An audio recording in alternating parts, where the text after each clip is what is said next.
Ladies and gentlemen, welcome back to Contractor Evolution. My guest on the show today is our very own coach, Ian Ouwerkerk. Many of our members who work with Ian love him, but few know his story. On August 29th, 2008, on their way home from a wedding, Ian, his mom, and his dad were T-boned by a car going 70 miles an hour. His carotid artery was severed. He broke both his collarbones, 11 ribs, and the list of injuries goes on. He also died and came back multiple times through this harrowing event. Today's conversation is about his story and the life lessons he's learned as a result. We talk about how to cultivate resilience, perspective, and faith in life's most challenging seasons. I really hope you enjoy this conversation. Let's dive in with Ian. You're watching Contractor Evolution, the podcast by Breakthrough Academy, where we systemize contracting businesses for growth. Keep watching to learn how the world's top contractors scale their companies, build killer teams, and make more while working less. Ian, welcome to the show. Thank you, brother. It's a long time coming. It's really good to see you. We chat all the time. You're one of my best friends of all time, and we finally get to have a conversation that everyone else can hear. So we're going to talk about your story today. And there's some lessons that are sort of bolted onto the back of it. We're going to save that for a minute or two from now. But for the unacquainted listener, who are you? And more specifically, who are you to kind of the Breakthrough Academy universe? Can you just set that up for the audience? Yeah, so I've been a part of the BTA group now for 6 years. And through that time, I've kind of niched into our group programs. And I work with groups of business owners. They range in the amount of revenue they're working on every year from $500,000 to $15 million. Yeah. And, I think, they're all good people trying to gain two things, time and profit. Mm-hmm. And we are constantly working through the group, through the mastermind, through myself and other experts to try and get that for them. Can you maybe elaborate on the type of perspective, the unique vantage point on the industry, on entrepreneurship, on business trajectories and growth that you would have? You have a bigger sample size. I mean, every BTA coach kind of has a unique lens, and you within the Breakthrough Academy coaching group have an even more unique lens just because of the sheer volume of businesses you work with currently and have worked with over the past few years. Can you maybe put a finer point on the perspective that gives you compared to the general population? Totally, yeah. We have, at any week of the year, pretty much, I'm working on 4 to 8 groups of anywhere from 30 to 90 entrepreneurs, usually. Yeah. And half of my week, at least, every week for the last 6 years, has been working with these groups of entrepreneurs. And in that time, I probably witnessed them deliver probably in the billions of revenue. And I get a unique perspective because I see hundreds of people learning things together, bringing things to the table. And I think that what's cool about it is every day there's something to learn from someone else. And I'm just kind of like guiding the process, let's say, but I get to be a part of a lot of people learning how to run their businesses better. I've probably seen a few hundred businesses now go through the BTA framework. There's currently hundreds as well that I'm kind of walking through that journey with. Yeah.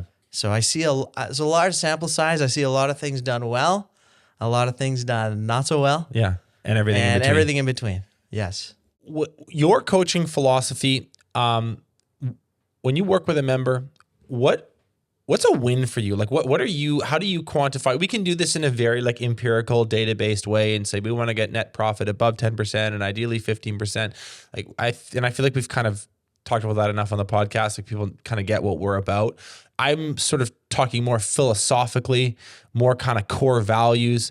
Like, what are you trying to do with the Breakthrough Academies that you work with? Yeah, I think so. I witnessed this, from a young age with my own family.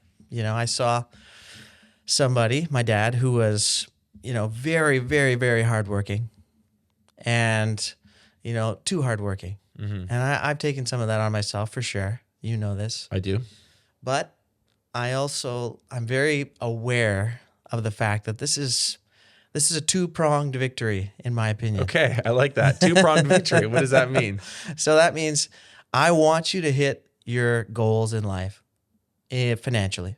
Obviously, that's very important to you. It's important to your lifestyle, right?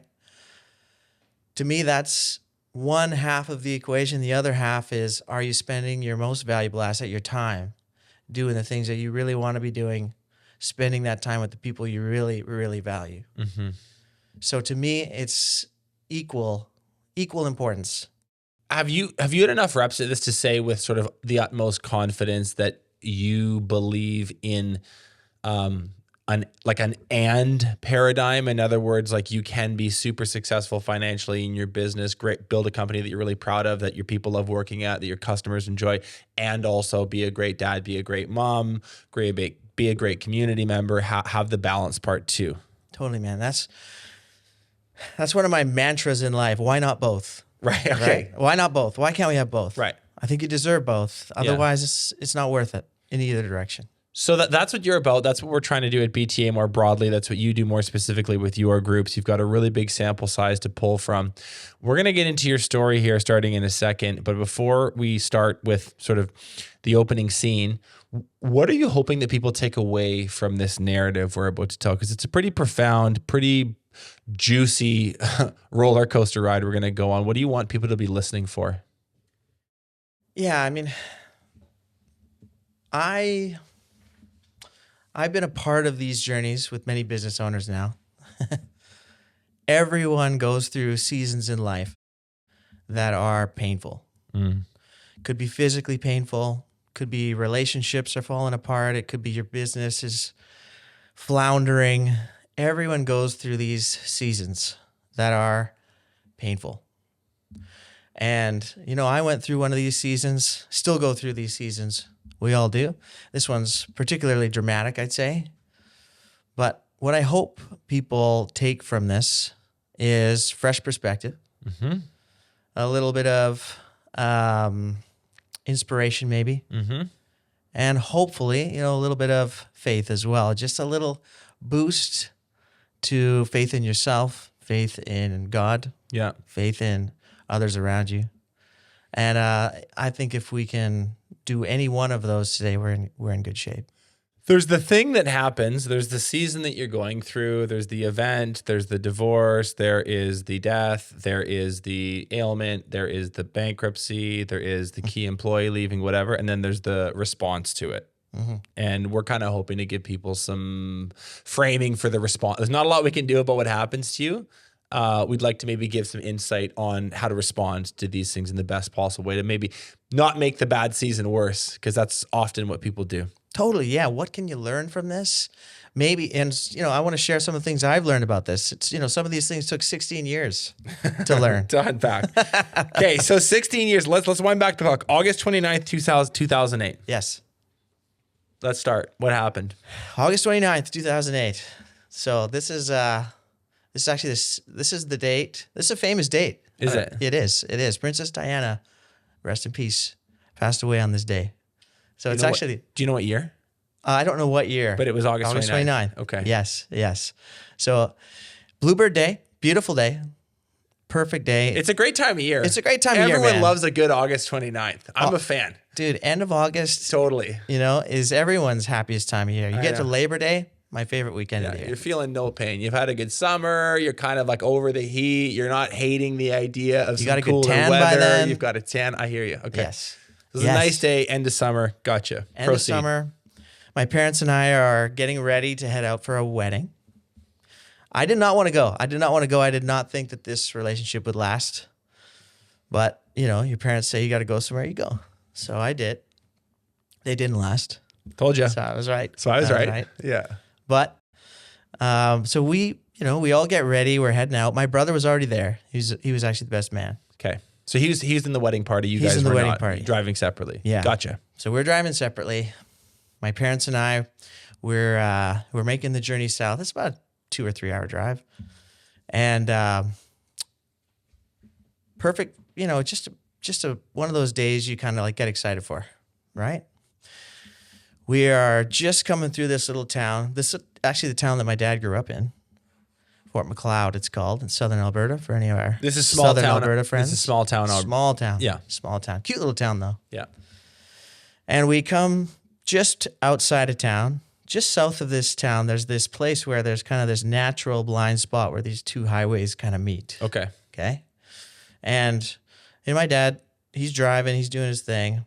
And this guy, I don't know why, still don't know why, but he's going a $120 in a Ford Explorer, comes through a couple of sets of rumble strips, through a stop sign, and boom, just hits me and my dad, basically. Hits me, like T-bones us.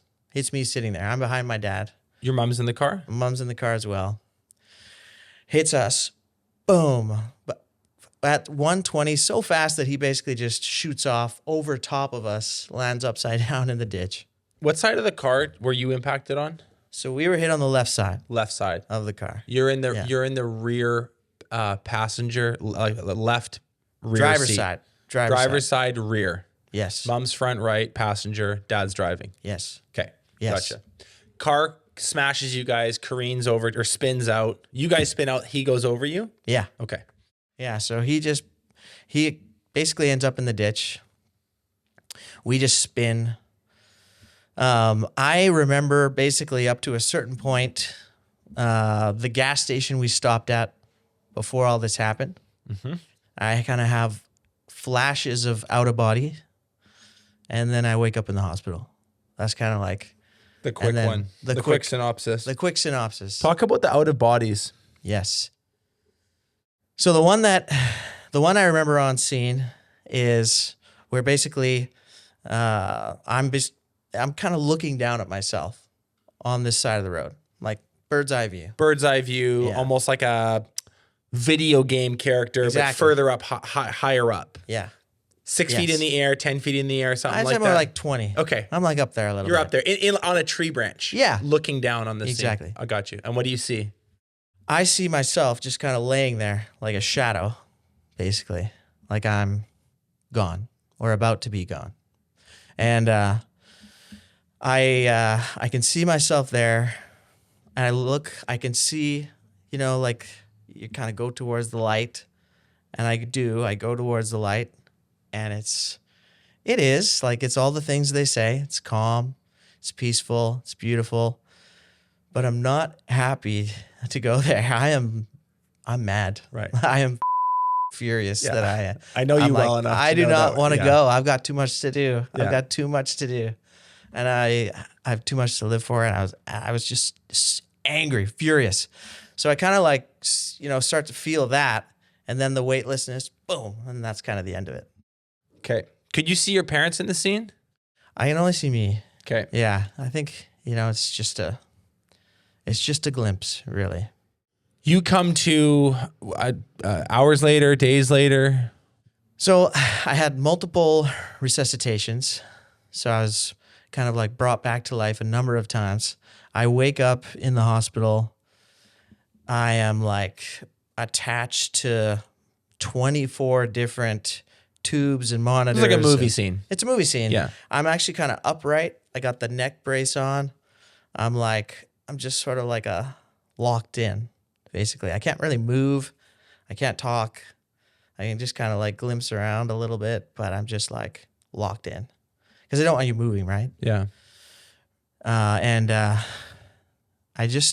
So when I wake up in the hospital, I can kind of like, I'm just sort of kind of coming to.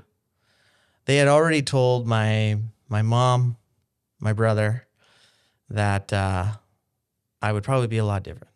Yeah. I wouldn't be able to speak or be coherent, or I'd probably be a different person, right? They're prepping the family for terrible news and a completely different life from here, and I'm sure that you're extremely well trained in the medical field to sort of have these conversations early and often and just make sure that expectations are set correctly. Exactly. And that's kind of what they're doing. He's not going to be the same Ian. No. Yeah, exactly. How many days later was it? 4 days later. So they put me in a coma Okay. intentionally. During that time, I had like organ failure, which is usually a sign you're kind of on your way out. But I kind of hung through that. I did get, when they have all those tubes hooked up to you and stuff, you get all these different things going on. You have pneumonia from the trach tubes and things like that, and lots of other things happening. But I wake up. I kind of like look around the room. Nobody was expecting that. I think I was still supposed to be in the coma, but I kind of like, start looking around, and this nurse, he starts seeing me kind of come to. He's like, he shocked him, I think. Yeah. He's like, "Whoa, you're not supposed to be awake, dude." And I obviously couldn't talk because you're full of tubes, basically. And I asked, I kind of motioned for a pen because I couldn't talk, but I did have some things I wanted to know. Yeah. And understandably, I got a couple questions. I got a couple things that I would like to dig into. Curious here. What a few things. So I motion like I want to write something. So they bring me a pen and a pad, and I wrote parents, like what happened to my parents. So they explained that. I wrote where am I? Because I don't recognize any of this. And then I wrote no plug. And they kind of like had to figure that out for a minute, but like they put it together. They're like, I kind of like had to scratch it a couple times, I think. And they're like, "We're not going to pull the plug on you. We're not going to pull the plug on you, dude. Don't worry. Is that what you were scared of? I was like, don't pull the plug on me. Don't give up on me. Oh my God. I never heard this part of the story. I'm coming back. Yeah. I'm coming back. Please don't give up on me. And they wouldn't. And so they no, don't worry. We're not going to do that. We're not going to do that. Rest easy, son. And then just kind of turned up the dial on my whatever they're giving you. Whatever, let's put this guy back to sleep. That's really funny. Yeah. The story is obviously not funny, but that moment is, you're like pissed. You're going towards the light and the warmth. Like, no, I'm pissed off about this. And then when you do come to, you're like, please don't bail on me. Don't bail on me. It's like, Ian, it's all good. We're actually trained to do everything but. I know. I know. Paranoid even in my half consciousness. But. So what, like anything else like with this nurse or like sort of that coming to moment that you want to share? No, I mean, that was, one of those moments that you kind of never forget. Yeah. Right. I can still picture it. But it is like, it's impactful, but there was a lot that happened, once I did actually fully kind of get pulled out of that coma a couple of days after that still. That's when I really realized how much had all happened to me. Yeah. And all that had changed. So let's do an inventory of the injuries, of the what you were told. There were a couple, like I think fully sort of certified NDEs, near death experiences, some die and come back moments. Let's just go through kind of the grocery list of the state you were in. Totally. Yeah. I mean, so there were multiple moments of resuscitation. So I've never been given a count. I don't think they count. They just keep trying to keep you alive. But they stop counting at one. Yeah, I think so. Yeah, they just go from one to multiple. Exactly. Yeah. So for the worst, the longest I was sort of out for 4 minutes without a heartbeat, 5 minutes without a pulse. So when we got hit, as best we know, the glass shattered, went kind of like it all happens in a blink of an eye. So fast. But glass shatters between the seatbelt and my throat, just gets right in there. Right. And you still have that scar. If people are listening, they can't see this, but you can probably see it if you're watching on YouTube. And if you've ever met Ian, it's quite a prominent. I mean, it's very rugged and handsome now, but you do have a big scar on your neck and always have. It's true. Yeah, that's what that was. Yeah. So windshield glass cutting your. Exactly. So side window, boom, gets in there, and basically it slices my carotid artery. So I bled out. That's the big one too, by the way, guys. That's the big one. Yeah. That's the one that delivers all the blood to the brain. Yeah. That's a big deal. So carotid artery basically severed.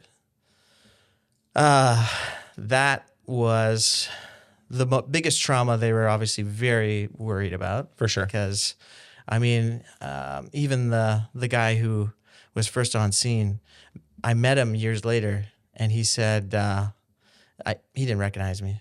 It was just a sheet of blood, like blood everywhere. Yeah. So I got a full oil change. It's all new. All this blood in here, new. Full oil change. They should call you Mr. Lube. Exactly. Yeah. Yeah. So Maybe call them for sponsorship. yeah.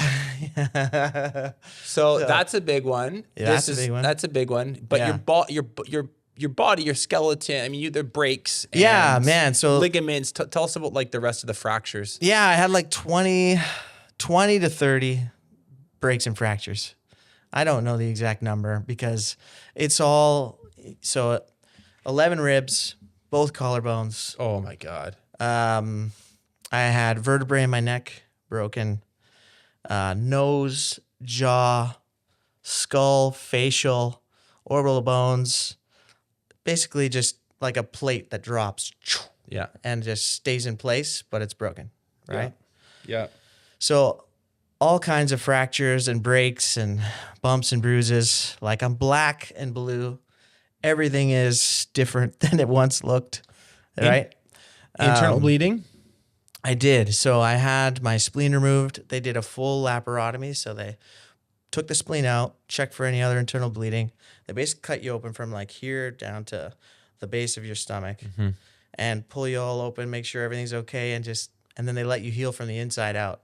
So you're kind of open in air for a while. They don't stitch you up right away? They do, but it's like they want it to heal from the inside out. Huh. So like you kind of have this just massive zipper. gash, Yeah. like a big zipper down the middle of your body. It's crazy. Yeah. So yeah, that was obviously quite shocking. It's just a lot of flesh there that you're not used to seeing. Just a massive amount of brain trauma.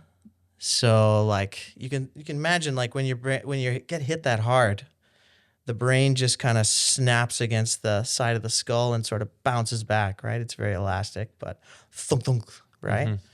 So a lot of brain trauma. The worst part of all that was an aneurysm that basically, it's like an internal bleed in your brain. And at worst, they have to like go in and surgically repair it, in which case you're never the same. At best, it heals on its own. So that aneurysm was, probably some of the most pain I've experienced. I remember like I would move my fingers, my whole body would just like shake.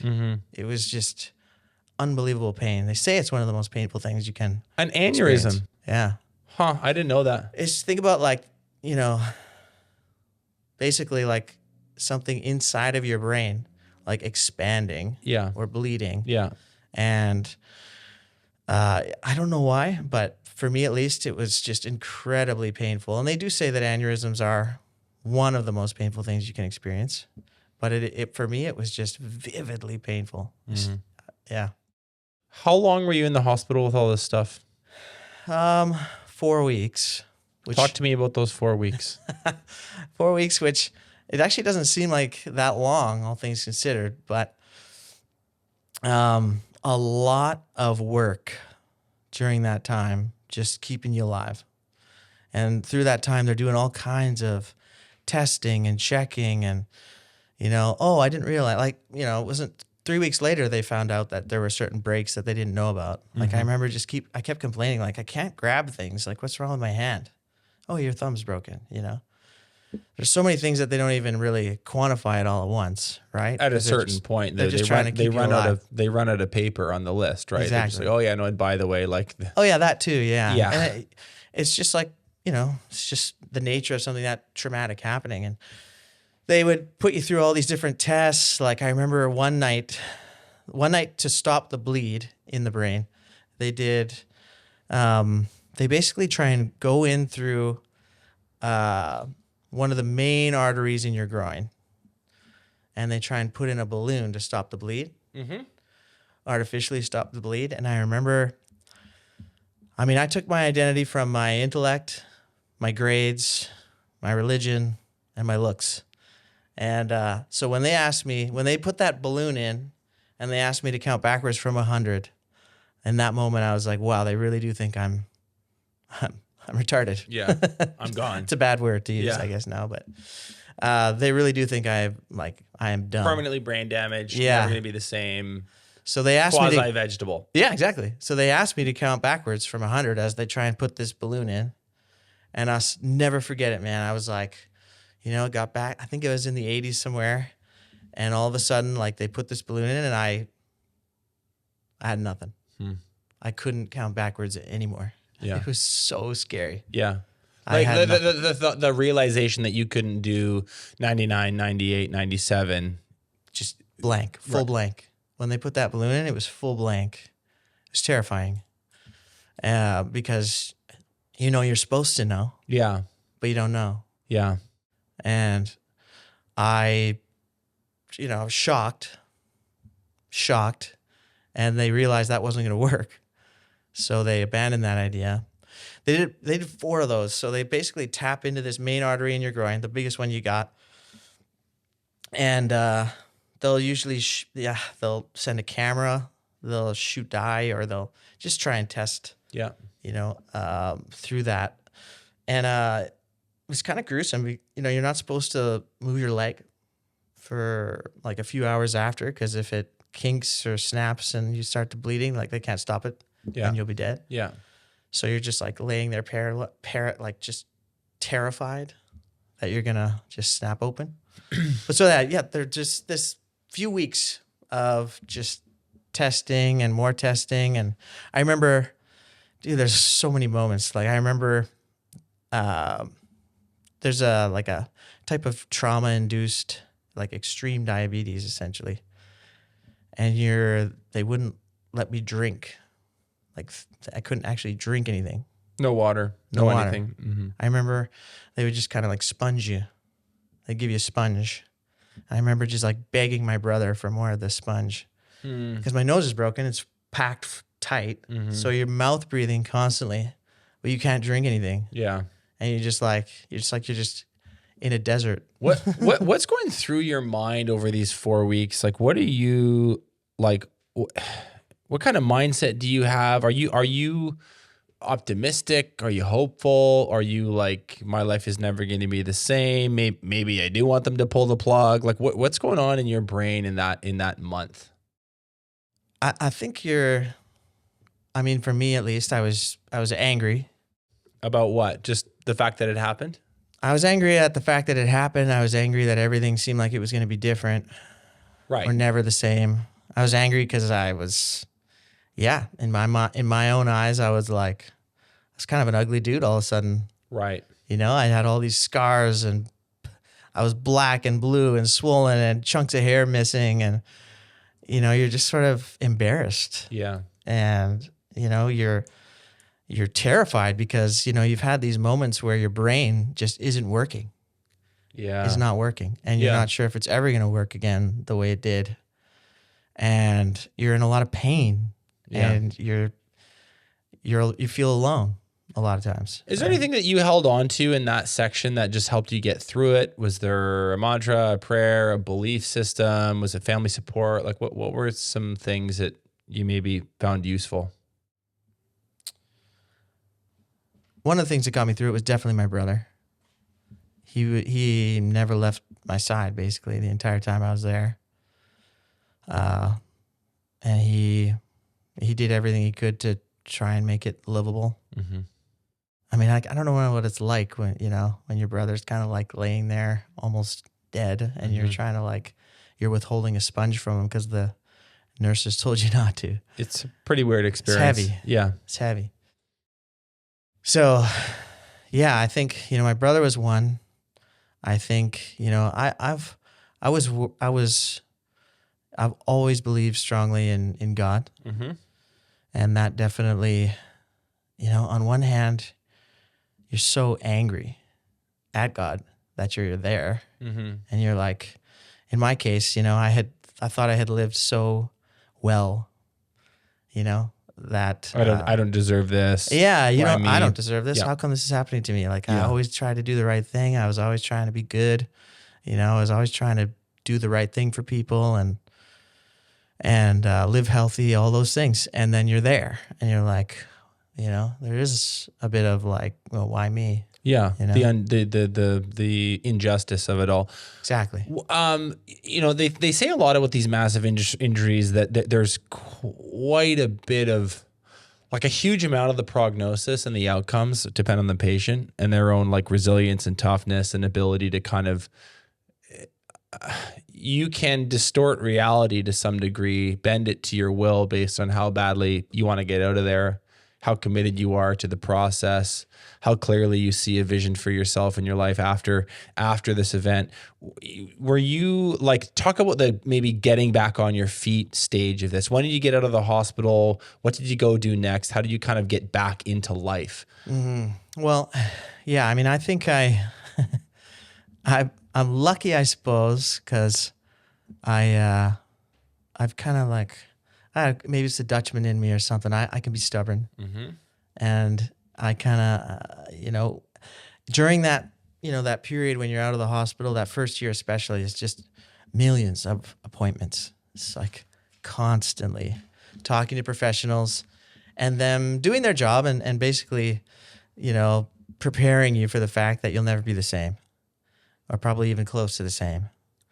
And so that conversation was not just sort of like day 1 or day 2 in the ICU. That was like the next year. You're still being told, hey, like, you're probably not going to be able to remember the same way, and you may not be able to synthesize information. You may feel different socially, all this stuff. Exactly.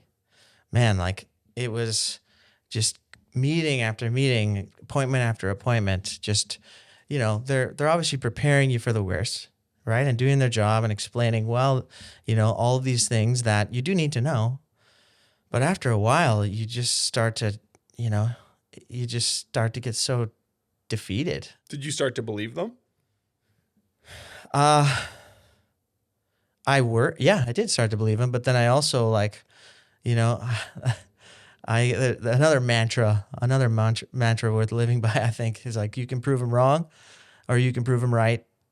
And I decided I was going to prove him wrong because I did not want to be that version of myself for any amount of time, let alone the rest of my life.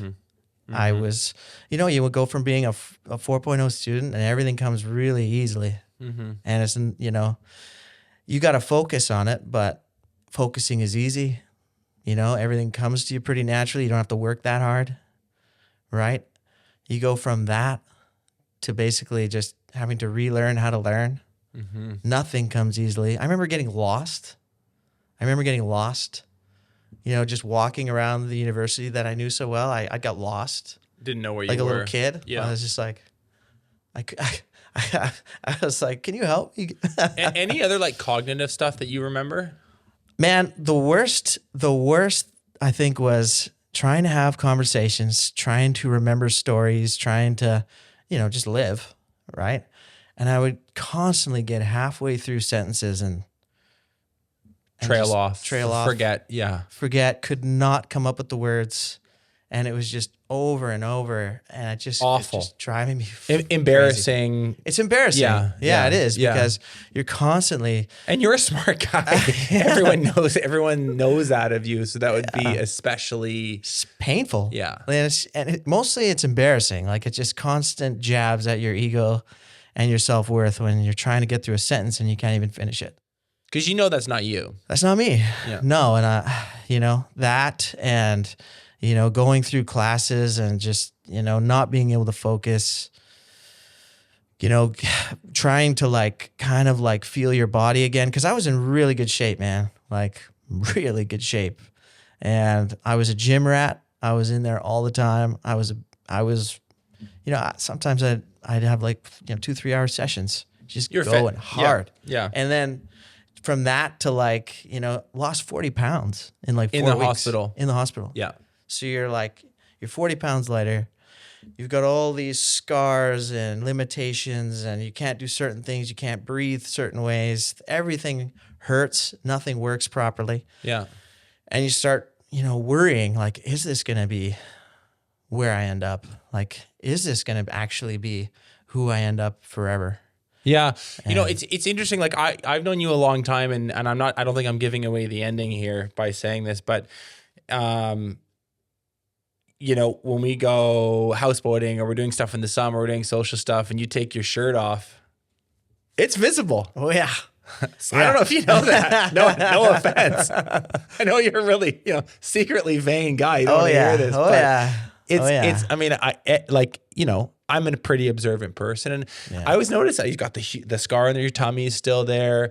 Your shoulders are kind of wonky. One is forward and one's back, and a scar on the throat, some stuff on the back. Like it's just it looks like you got absolutely walloped by a car going 120 kilometers an hour, and spent a month in the hospital.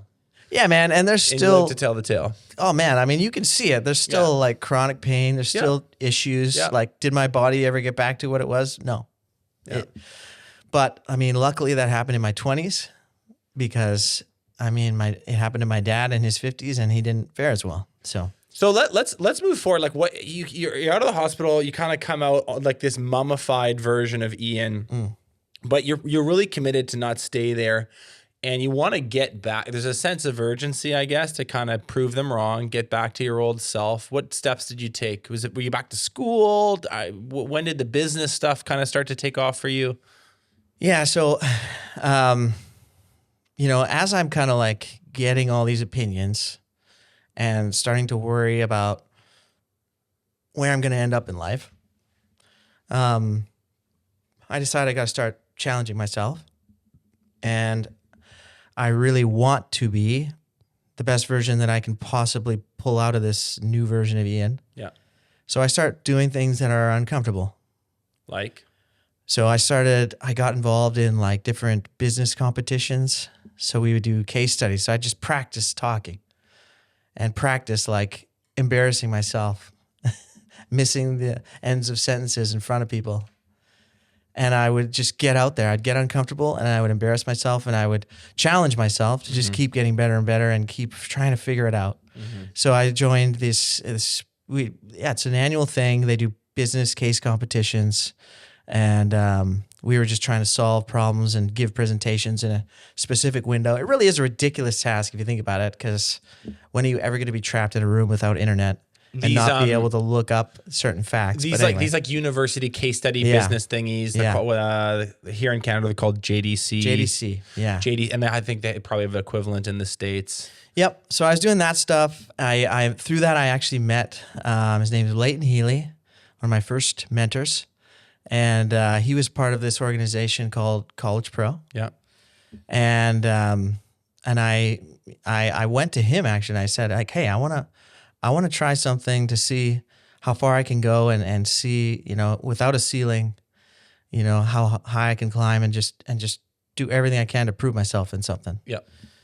So it was basically, they taught you, they called it, at the time, they sold it as like a 6-month MBA. You like basically just practice running a business. It was a tight window, 6 months. There's a lot of cool alumni. The Musks are a part of it somewhere around, in somewhere Kimball Musk, Elon's brother, ran a College Pro Painters franchise in Ontario for like 2 years back in the 90s or 80s or something. And fun fact. Exactly. And so, I wanted to do that sort of stuff. I just wanted to try things and just keep challenging myself rather than stay stagnant. So got involved in some of those things. Did all the appointments, did the therapies, did all the stuff, right? The fact is your body's just different. You've just been smashed, right? So that was that first year, just a lot of recovery. Getting back into it. Healing, just getting after it, getting on it. The first 4 months, you're basically just laid up. So you're getting back into it. You start this painting business. Things are kind of on the up and up slowly, but surely, sort of. And then there's some more bad news in this story. Yeah. So that first year of JDC, we had a really good group. We were in the entrepreneurship category, of course. And we had put together this bomb presentation, bomb-ass presentation. It was so good. So good, man. We were like fired up. We were ready to just kill it. And we got to like heading out there, and they gave us a faulty USB And so we had no deck. And we weren't talented enough to pull that off without a deck. And so it's a bit of a disaster. It's a bit of a microcosm of that season of my life, really. Like you're trying so hard, and then even something as simple as just having a usable USB drive couldn't be had. Yeah, So, when it rains, it pours. exactly. So that same weekend, the same weekend where we've just worked so hard for these months to try and get ready for this thing, that same weekend, my brother and I, we get a call from our parents, and my dad has cancer, and the prognosis was not good. This is what the call is about, just to be clear. Yeah. Your dad has cancer, it's not good. Yes. This isn't like he had cancer and you knew about it. This was Yeah. So he's recovering from, because he was in the accident too. He was. Yeah. He had other injuries. He had, like, his shoulder was blown up. He had a brain hemorrhage. And when you're 50, you don't heal As well. the same way. Okay. Right? And so he had a lot of stuff he was working through. He couldn't work. He was struggling with his own, his identity was work. Yeah. And it was gone. Yeah. And so that news happens that weekend. This is about to, I'm about to start running my first year of this whole college pro experience. By the way, like, that whole world is where many of the BTA. That's where we met. That's where we met. That's where a lot of us came from. Yeah. Right. Great experience, great learning. And so I'm about to start my business, and then we get this news. And so I'm wondering, should I just not do this? Should I cancel? Should I pause, not just wait and see what's going on? And it's such a weird thing, because you don't want to pause your life, because a part of you is, you believe that your dad or your family member is going to pull through. Mm-hmm. And a part of you thinks, if I don't do this, like, what if they think that we're just waiting around for him to die or something? If you want to act like he's going to pull through, you kind of just got to keep moving. Is where I went. And so, we made some changes. It was all for the better. Like, we switched the area that I worked in, was going to run the business in. And it was a really good thing. Mm-hmm. It turned out for the better.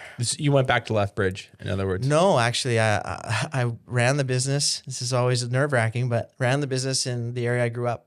Right. And I decided to just use it as motivation. Yeah. And I wanted to try and help a little bit. I wanted to try and help my parents. I wanted to, give my brother and I purpose and a bit of a distraction, I guess. Mm-hmm. And so yeah, we went at it. We ran the business that first year, set some rookie records that year, did well. It's the second year, so they basically told my dad, that he probably would have about 6 months. That was the prognosis. It ended up being closer to 18 months. But it was that second year where he was really going through the worst of it. That was the greatest grind that I can remember. I've had lots of grinds in my life, but that one was a big one. Worse than the accident? I wouldn't say like more. I wouldn't call it more demanding on my body necessarily, but like just stressful. Yeah. Dark. Consuming, dark. Yeah. I remember that. So that second year, we did run the business in Lethbridge that year, and a lot of it was because our dad was there. My parents had moved there now, and that year, we would, it's this weird thing, right? You got this like tiny window to do all this work and try and get all this stuff done, make some money, right? And so my brother and I, during that time, like we would be up 5, 6 in the morning, grab something on the way out the door. We'd work all day. and then we'd go to the hospital for the visiting hours in the evening. We'd have dinner at Boston Pizza, steak and potatoes, baby. And we'd get back at, 11, 12, and we'd do it all again, over and over and over that year, that spring and summer. And it was painful. It was nothing compared to what he was going through. And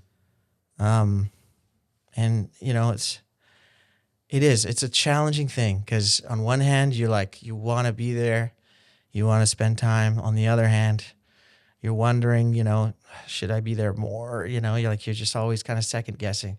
It's hard mental math. It's hard mental math. Yeah. Am I being performative by being here too much? Am I psyching him out by being around too much? I don't know if there's a right way to play it. No. There's certainly no SOP for that. No.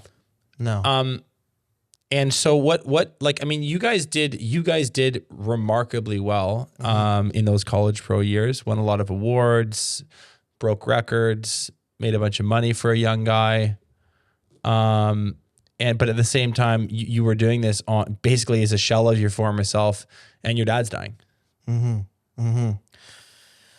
that summer, that's second year of being in business. That summer, he passed away, July 4th, and we were really close with our dad. Yeah, me and my brother. So it was, we were told, I think on a Sunday we were told, this is kind of it. We're getting close. Say your goodbyes, and that went on for 4 days. Those are the worst days of my life, for sure. Being there with him for those 4 days, and just saying goodbye hundreds of times, and just part of you just wants it to be over so that his suffering is over, and, you love him so much, but you can tell he's not really here anymore, and, it was torture. Yeah. Those days were torture. Really rough. Yeah. I remember being really enamored by you because you're a couple years older than me. And when I joined College Pro, you were winning all the records, and you do these really incredible speeches at the end of the year. And I would break up about it, and you'd be sort of in tears about it. And it's a very emotional story, and it's a very, I just remember always being incredibly inspired by, first of all, there was the performance. Everyone was like, "Oh, Ian Ouwerkerk, this guy's an absolute animal. Look at these numbers. He did this much in revenue. Look at how much his business made." And for the audience, you got to keep in mind, these are little student painting franchises. The business that we operate now is much bigger. The businesses we coach are much bigger. But back in the day when you're 20, 22, early 26, 20s. You're young, you're running a $400,000 business, a $500,000 business. That's a big deal. And I was just everyone was just in awe of you and your results. And I don't think anyone really knew until you kind of spoke about it publicly, which you did really eloquently, what was going on for you in the background. So that was your second year of College Pro. Yeah. And you got through that. You went on and did a few more really successfully. And, after that, you took some time off. You and I traveled to Nicaragua together, did some stuff in Central America. We now do this BTA thing and have grown that. The rest is history. But I want to ask you, what the core lessons and takeaways for you as a leader, as a business person, as a man, as a husband, etc., what those lessons were for you, and what you would share for the audience. Going back to this idea of seasons and people going through really, really down cycles in their life. What have you learned from that section that you think is powerful and useful for our listeners? I think, man, there's 3 things, and there's 3 things within one of them. But, I think that in these battles, in these seasons in life where you are grinding, you're not really sure what's next or what, if you're going to make it or if you're ever going to be the same. I think faith is a key ingredient. I think faith is something we all need. And that's going to, that can take many forms. We'll talk about that. Faith is one thing. I think perspective, keep it all in perspective, and a few things that I've learned now 16 years later that have reframed my perspective that I didn't even recognize at the time. And I think the other thing is, just a little inspiration, right? There's a lot of people, especially, we work with business owners, right? Business owners, I think, have this unique ability to have their voices heard because they're paying the bills. That's right. Right? So as that's the case, I think it's important that we recognize how powerful our voices can be. And I think if we can give a little encouragement, a little bit of inspiration to our people, a little bit of faith, I think that's a good thing for us to do as leaders and as owners. So. Let's talk about the faith thing a little bit. Like you're Christian, you're a man of faith. You always have been, always will be. But like we can explain this in more of this doesn't need to necessarily be a religious idea. The idea of faith. It's so unpack that. It's belief in a brighter future. It's belief that things are going to work out. Things are going to break your way. Can we kind of break this down a little? Yeah. So one of my earliest mentors, he said this to me once, and it's stuck with me ever since. He said, faith is a gift. You know that, Ian? And I said, I never thought of it that way. I never thought of faith as a gift. I thought we all just kind of had it. But, the longer I live, the more I realize that it is a gift. And I think it takes many forms. Faith, it can be faith in yourself. A lot of people don't have any faith in themselves, right? It can be faith in others. Some people struggle with that. Type A's like me. We struggle with that sometimes. Totally. Faith in others and their ability to get things done and come through and be there for us, And I think faith in a higher power. For me, I love my man Jesus. I know you do. Yes. But, faith in a higher power, I think, is something we all need. Yeah. We don't all have it. Yeah. But maybe that faith takes a different form for people who don't have that, right? So, I have it. I believe it so strongly. I have it tattooed on my back, man. Faith is a gift. There's so many things that happen in our journey that don't make sense. Can you explain why faith is a gift first? Like, just unpack that. I don't think it's immediately obvious. There's something profound there, but you need to explain it. Yeah, I think when he said faith is a gift, I think he was talking about it in sort of a predestination. Like, some people are, chosen and, they kind of have this gift of faith. I think it's something we work at.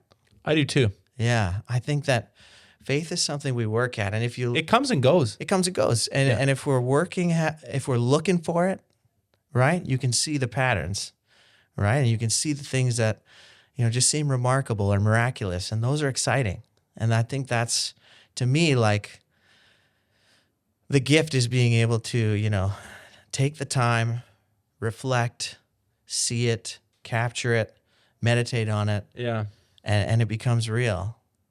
And I think that to me, that's sort of what I mean anyway. Well, one of the things that I've got really clear on somewhere in my mid-30s is the idea that beliefs are not facts. That's why they're called beliefs and they're not called facts. Yeah. Right. Like, and it's a really important semantic difference. So a belief is something you believe to be true, not because science proves it, not because there's evidence, not because, although in some cases there are, not because there's this incredibly sound peer-reviewed study that proves it.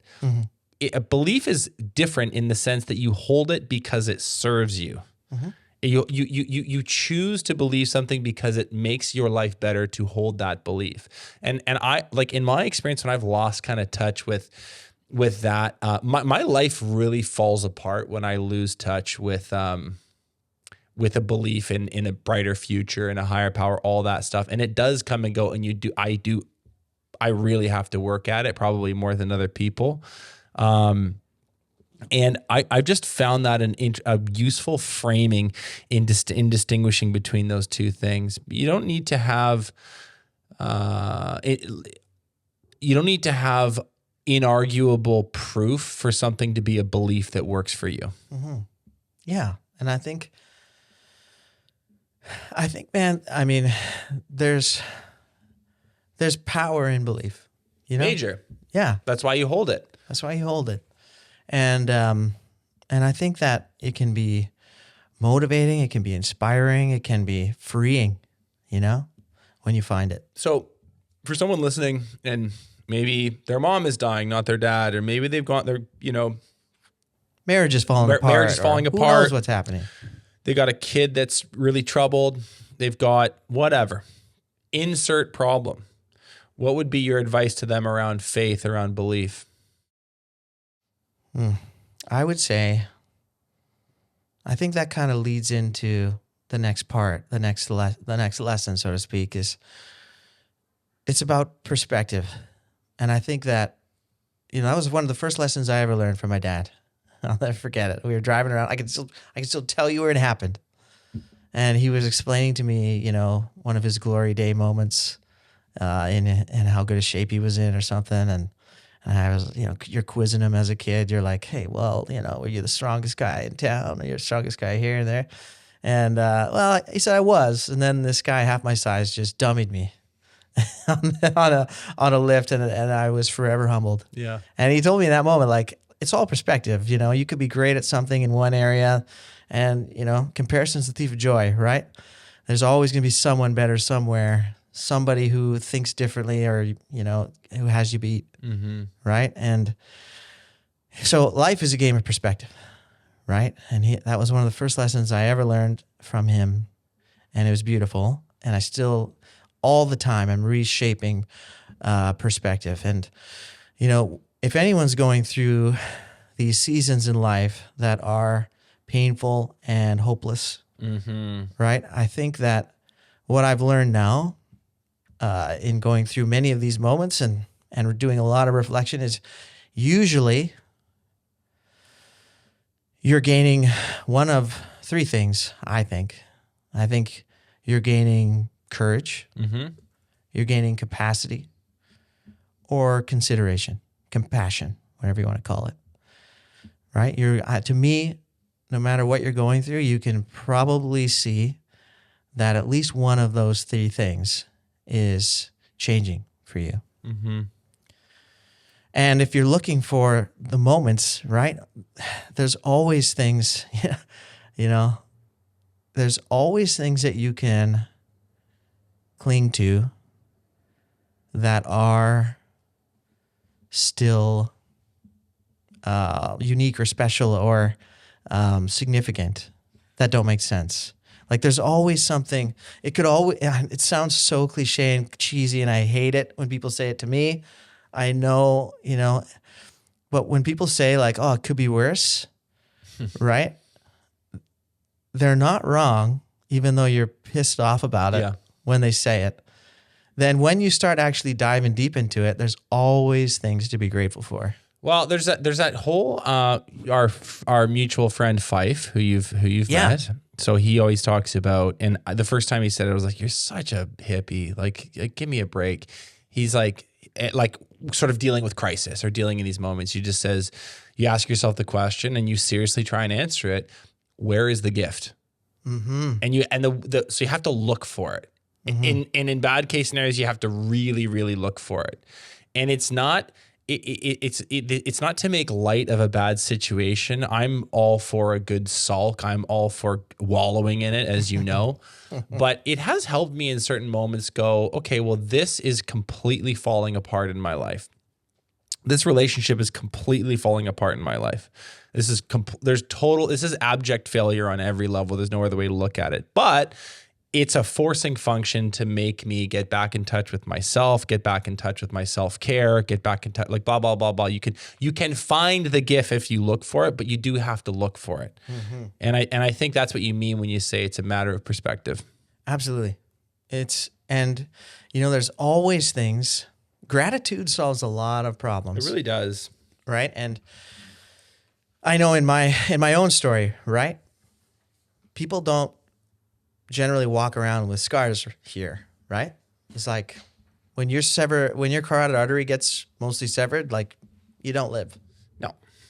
And it so happened that an ambulance was right there driving by when this accident happened. Now that's weird. Pretty crazy. Yeah. Right? The last moment I remember, right, at that gas station, for whatever reason, I never sat on the driver's side of the vehicle. Never, ever. I hate it. I never did. And for whatever reason, that one day, I decided, I'm going to sit here.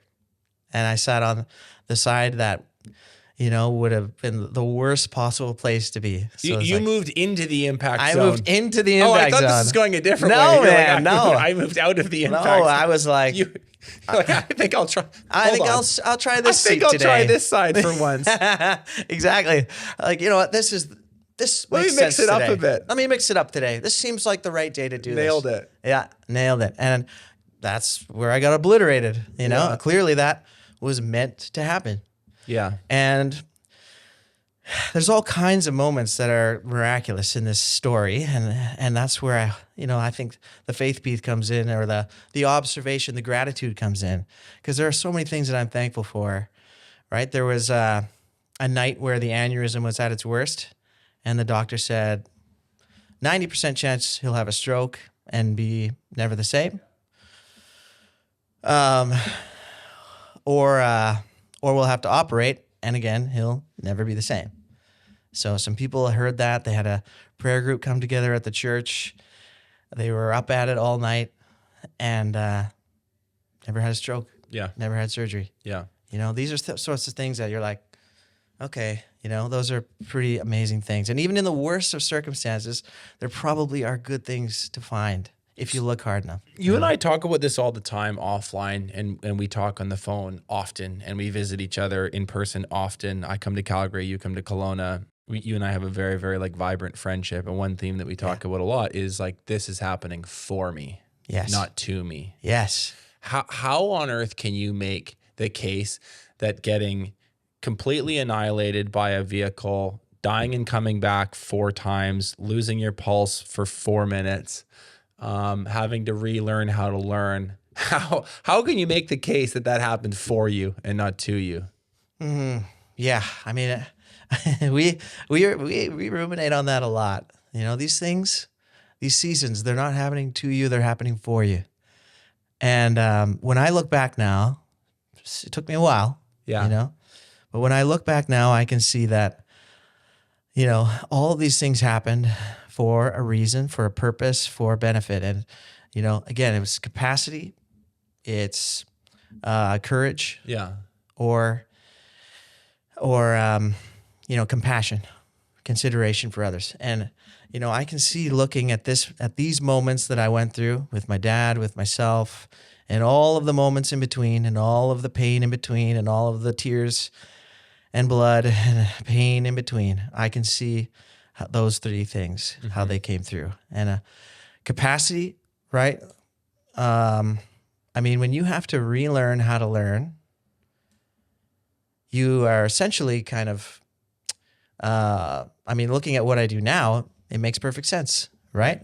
We're constantly trying to make it stick. Right. Right? And help people pick up concepts and get better. There's still so much to learn. So much to learn.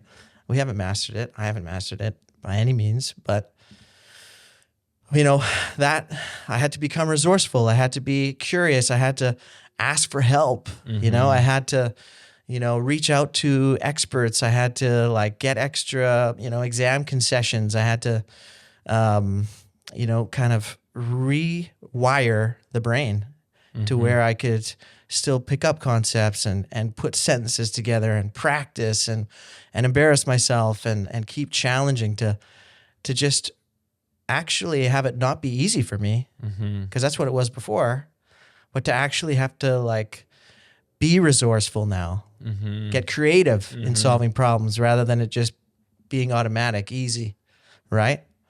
That's a gift now. Those are gifts. Those are gifts. Yeah. And people know you for that, right? People know you for, you are one of the most beloved coaches in the whole BTA environment. You have the most solid track record, the most reliable performance with your members, the best retention. This is a very, and I think we can make the case that a lot of that stuff, a lot of the gifts that you give to others came directly from this extremely traumatic and at the time, mostly awful thing that happened. And I mean, this isn't, this is a particularly dramatic season, but these seasons come up in our lives all the time, and I've had many since then. Yeah. Right. And, another thing on the capacity front. So, man, it was like one of the most heartbreaking things in my life to that point was that time in the hospital on this like knife's edge of being alive or dead.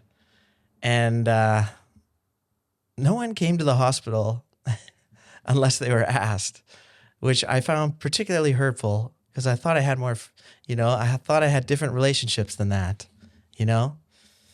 And most people are, just trying to be respectful.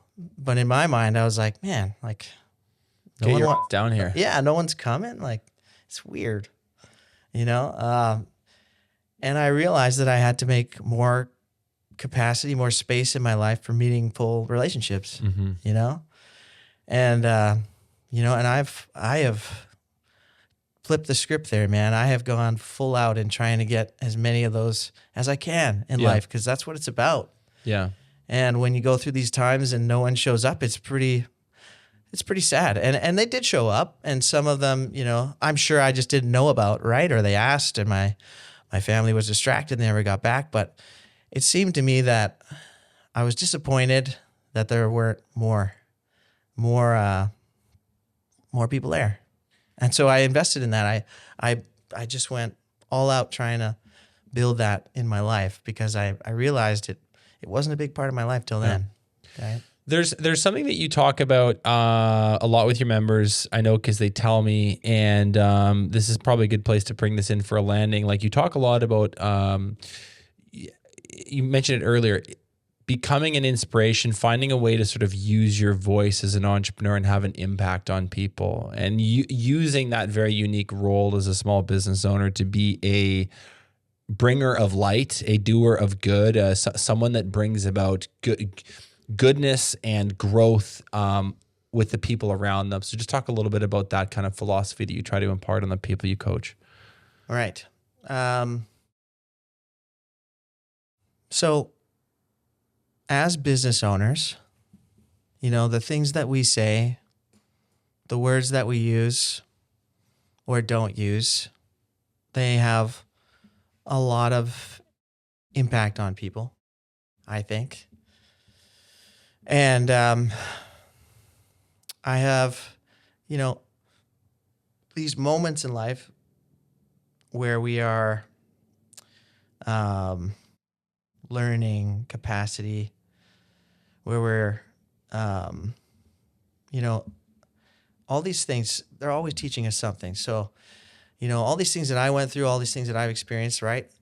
They all let you better understand other people and their pain, right? So you can relate to them better. So all these moments where you're going through these things that are tough, you're also learning how other people feel during these times. And there's no point trying to compare your pains. I used to do that. I used to think, who's suffering more? Oh yeah, exactly. Yeah. And oh well, that's and you can't compare pain because everyone goes through it, experiences everything uniquely, right? So when we're learning these things, when we're going through our own experiences, I hope we're learning some empathy for our people, right? And I met up this past weekend with Ian Kent. He even had him here a couple times. And, he would suggest that maybe we give too much empathy to too many people. Not that he's that intense, but, there are a lot of people who, probably need a kick in the pants as much as they need more empathy, right? Sure. So that's fair. But, the other thing that all these moments are teaching us is courage, right? And I remember, having to like try and help my family. And I remember like this shy, kind of introverted, timid kind of kid, and I'm out 3 feet of snow pricing paint jobs and trying to convince people to like trust me with it in January when the season doesn't start till May. Yeah. You're learning courage, right? Yeah. You're learning You're courage. knocking doors and right? the day after Christmas to try to get leads to. Totally, man. Like when all this happened to me, I was saving myself for marriage. Yeah. And like, I almost, in my mind, almost died an eternal virgin. Yeah. And that freaked me out. Didn't I was like, this is not going to happen for me. So I'm going to get out there. I'm going to like be brave, approach women, talk to girls. Yeah. And lo and behold, it brought me the greatest gift of my life, probably Chelsea, right? Yeah. She's incredible. And these are the things that taught me courage. Yeah. We're always learning these lessons, even if, we're not taking the time to capture them. Yeah. Right? If we do, I think that's an important step. Mm-hmm. But all these things that you're going through, all these things that are happening, they're all teaching you, they're all teaching you those, courage, capacity, or some empathy, some consideration for others, right? And when it comes to bringing that to your people, right? I think we have a unique gift as entrepreneurs and as business owners to do that more than others, because we choose our teams. Mm-hmm. We choose the meeting rhythms with those team members. We choose the subject matter, right? We have so much potential in what we can bring to others, whether it's encouragement, right? A little bit of perspective. Hey, have you thought about it this way, right? Or whether it's a little bit of faith, right? Yeah. To bring that to people is so special. It's a great opportunity. And I think it's one of the most special things about being a business owner. Why don't we wrap there? We've got a part 2 coming up. What are we talking about in the next one, Ian?